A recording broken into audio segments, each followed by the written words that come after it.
നമസ്തേ. കഴിഞ്ഞ ഏതാനും ദിവസങ്ങളിൽ ആയി പറഞ്ഞു വരുന്ന കാര്യങ്ങൾ ഓർമ്മിച്ചുകൊണ്ട് രണ്ടാമത്തെ ശ്ലോകത്തിലേക്ക് കടക്കാം. രണ്ടാമത്തെ ശ്ലോകം ഇങ്ങനെയാണ്: ത്വം ഹി ബ്രഹ്മ നചേന്ദ്രിയാണി നമനോ ബുദ്ധിർന ചിത്തം വപുഃ പ്രാണാഹംകൃതയോന്യതപ്യസദ് അവിദ്യാകൽപിതം സ്വാത്മനി സർവം ദൃശ്യതയാ ജഡം ജഗതിദം ത്വത്തഃപരം നാന്യതോ ജാതം ന സ്വതയേവ ഭാതി മൃഗതൃഷ്ണാഭം ദരീദൃശ്യതാം. ത്വം ഹി ബ്രഹ്മ നചേന്ദ്രിയാണി നമനോ ബുദ്ധിർന ചിത്തം വപുഃ പ്രാണ അഹംകൃതയോ അന്യതപ്യസദ് അവിദ്യാകൽപിതം സ്വാത്മനി സർവം ദൃശ്യതയാ ജഡം ജഗതിദം ത്വത്തഃ പരം ന അന്യതോ ജാതം ന സ്വതയേവ ഭാതി മൃഗതൃഷ്ണാഭം ദരീദൃശ്യതാം. ത്വം ഹി ബ്രഹ്മ, നീ ബ്രഹ്മം തന്നെയാണ്. നജ ഇന്ദ്രിയാണി, ഇന്ദ്രിയങ്ങളല്ല. ന മനഃ, മനസ്സല്ല. ന ബുദ്ധി, ബുദ്ധിയല്ല. ന ചിത്തം വപുഃ, ചിത്തവും ശരീരവുമല്ല. അന്യത് പ്രാണ അഹംകൃതയ അപി, മറ്റ് പ്രാണനഹങ്കാരം മുതലായവയും അസത്ത്, ഇല്ലാത്തവയാണ്. സ്വാത്മനി, ആത്മാവിൽ. അവിദ്യാകൽപിതം, അവിദ്യാകൽപിതമാണ്. ഇതം സർവം ജഗത്, ഈ സകല ജഗത്തും. ദൃശ്യതയാ ജഡം, കാണപ്പെടുന്നതിനാൽ ജഡമാണ്. ത്വത്തഃ പരം, നിന്നിൽ നിന്ന് വേറിട്ട്. അന്യതഃ ന ജാതം, മറ്റൊന്നിൽ നിന്നും ഉണ്ടായതല്ല. സ്വതയേവ ന ഭാതി, സ്വയം പ്രകാശിച്ചുകൊണ്ടിരിക്കുന്നതല്ല. മൃഗതൃഷ്ണാഭം, കാനൽ ജലം പോലെ. ദരീദൃശ്യതാം, കണ്ടാലും. ശിഷ്യൻ ചോദിച്ചത്, ഞാൻ ആരാകുന്നു? ഈ പ്രപഞ്ചം എന്താകുന്നു?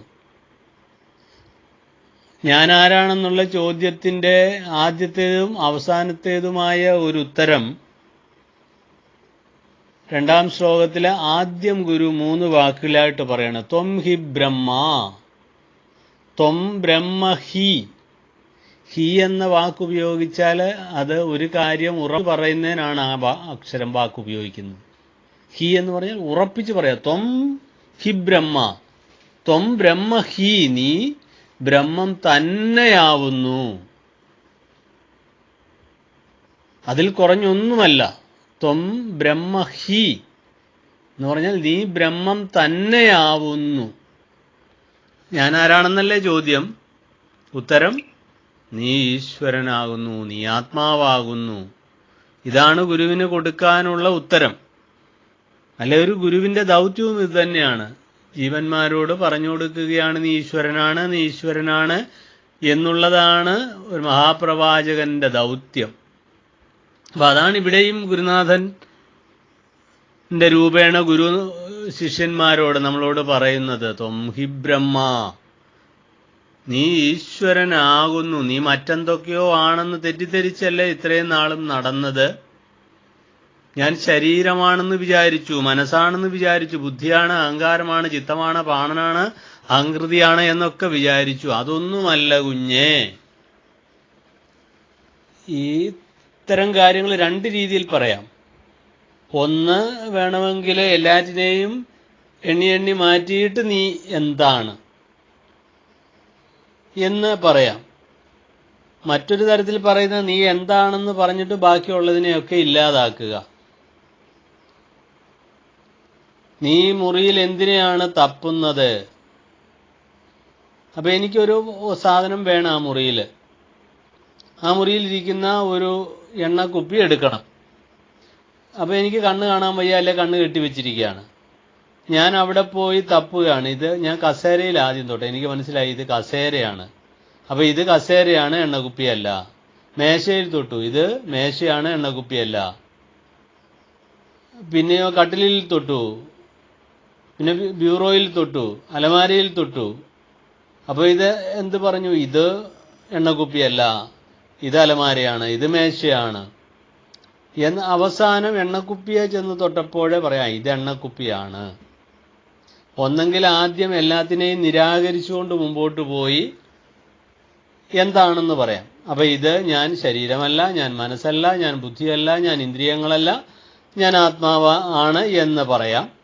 അല്ലെങ്കിൽ ആത്മാവാണ് എന്ന് പറഞ്ഞിട്ട് ഞാൻ ഇതൊന്നുമല്ല. ഇപ്പം മനോബുദ്ധി അഹങ്കാര ചിത്താനി നാഹം നജശ്രോത്ര ജിഹ്വേ നജഘ്രാണ നേത്രേ നജവ്യോമ ഭൂമിർന തേജോന വായു ചിദാനന്ദരൂപ ശിവോഹം ശിവോഹം എന്ന ശ്ലോകത്തിലെ ശങ്കരാചാര്യർ പറയുന്നത് നീ മനസ്സല്ല, ബുദ്ധിയല്ല, അഹങ്കാരമല്ല, ചിത്തമല്ല, നീ ചിദാനന്ദ രൂപമായ ആത്മാവാകുന്നു, നീ ഈശ്വരനാകുന്നു. ഇവിടെ ഗുരു പറഞ്ഞ എന്താണ്? ആദ്യം നീ എന്താണെന്ന് പറഞ്ഞു, നീ ഈശ്വരനാണ്. പിന്നെ എന്തൊക്കെയല്ല? ഇന്ദ്രിയങ്ങളല്ല, മനസ്സല്ല, ബുദ്ധിയല്ല, ചിത്തമല്ല, ശരീരമല്ല, പ്രാണാഹങ്കൃതയ ഒന്നുമല്ല എന്ന് പറയണം. അതാണ് ത്വം ഹി ബ്രഹ്മ, നീ ഈശ്വരനാണ്. നജ ഇന്ദ്രിയാണി, ഇന്ദ്രിയങ്ങളല്ല, ന മനഃ, മനസ്സല്ല, ന ബുദ്ധി, ന ബുദ്ധിയല്ല, ചിത്തമല്ല, ന വപുഹു, ന പ്രാണാഹങ്കൃതയ, ഇതൊന്നുമല്ല നീ. നീ ശരീരമാണെന്ന് വിചാരിക്കുകയാണ്. നമ്മൾ കുറേ ദിവസങ്ങൾക്ക് മുമ്പ് അത് വളരെ വ്യക്തമായിട്ട് ചർച്ച ചെയ്തതാണ്, സുദീർഘമായിട്ടും. അതുകൊണ്ട് നീ ഈശ്വരനാണെന്ന് പറഞ്ഞേച്ച് എന്തൊക്കെയല്ല എന്ന് പറയുകയാണ്. നീ ഈശ്വരനാണ് കുഞ്ഞേ എന്ന് ഉറപ്പിച്ചു പറഞ്ഞിട്ട് പറയുകയാണ് നീ നച ഇന്ദ്രിയാണി, ഇന്ദ്രിയങ്ങൾ, ജ്ഞാനേന്ദ്രിയങ്ങൾ 5, കർമ്മേന്ദ്രിയങ്ങൾ 5. ജ്ഞാനേന്ദ്രിയങ്ങൾ കണ്ണ്, മൂക്ക്, നാക്ക്, ത്വക്ക്, ചെവി, ഇതാണ് ജ്ഞാനേന്ദ്രിയങ്ങൾ. കർമ്മേന്ദ്രിയങ്ങൾ വാക്ക്, പാണി, പാദം, പായു, ഉപസ്ഥം.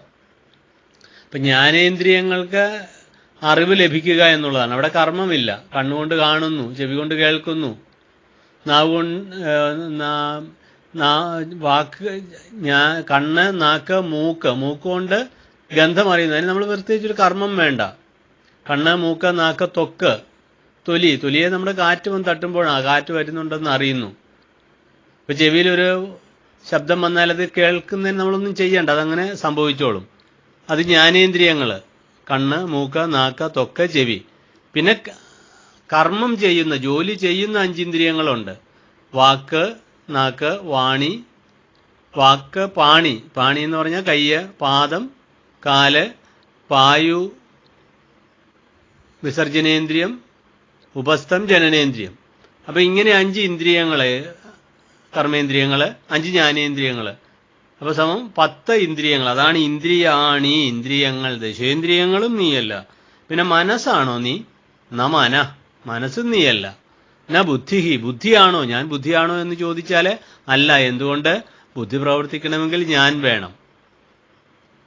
ഇനി ഞാൻ മാത്രം നിൽക്കുകയും ബുദ്ധിയില്ലാതെ വരികയും ചെയ്താലും എനിക്ക് കുഴപ്പമില്ല. പക്ഷേ ബുദ്ധിക്ക് പ്രവർത്തിക്കണമെങ്കിൽ ഞാൻ ഉണ്ടായേ പറ്റൂ. അതാണ് ന ബുദ്ധി.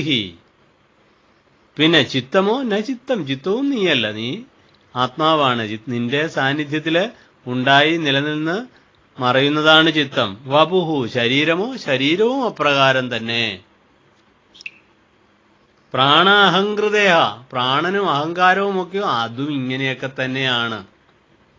ഇത് എങ്ങനെയാണ് ഇത് സംഭവിച്ചത്? അന്യത് മറ്റെന്തൊക്കെയാണോ?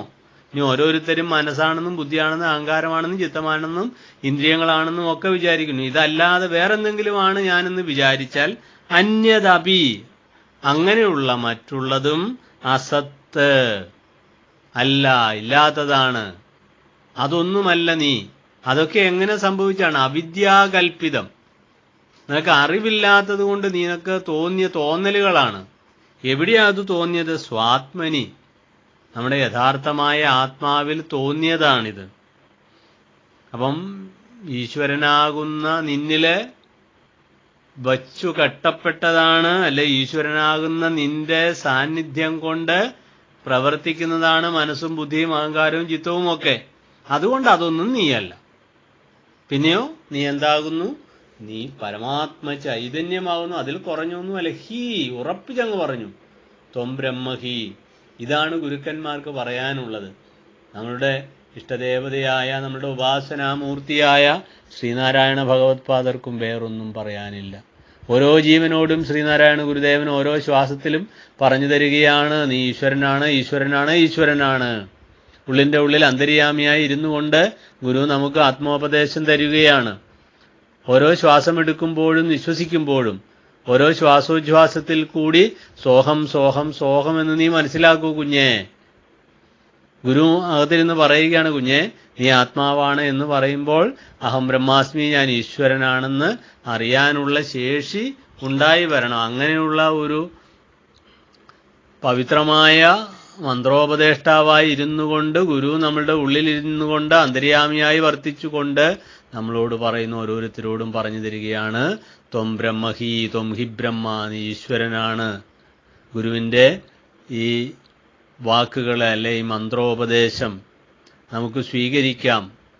ഗുരു ഒരു മന്ത്രോപദേശം തരുന്നതായി മനസ്സിലാക്കിക്കൊണ്ട്, ഒരു മന്ത്രദീക്ഷ തരുന്നതായി സങ്കല്പിച്ചുകൊണ്ട് ഈ മന്ത്രത്തെ നമുക്ക് സ്വീകരിക്കാം. മന്ത്രദീക്ഷാ കർത്താവായ ഗുരു നമ്മളുടെ കൈകളിലേക്ക് അല്ലെ നമ്മുടെ ചെവിയിലേക്ക് ശ്രോത്രത്തിലേക്ക് ഒരു മന്ത്രം ഉപദേശിച്ചു തരികയാണ് രഹസ്യമായിട്ട്.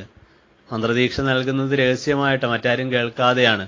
അതുകൊണ്ട് ഓരോ ജീവനോടും ഗുരുവിൻ്റെ മന്ത്രദീക്ഷ പ്രവചനമാണ് ത്വം ഹി ബ്രഹ്മ. നമുക്കത് കേൾക്കാനുള്ള മനസ്സുണ്ടാവട്ടെ. നന്ദി.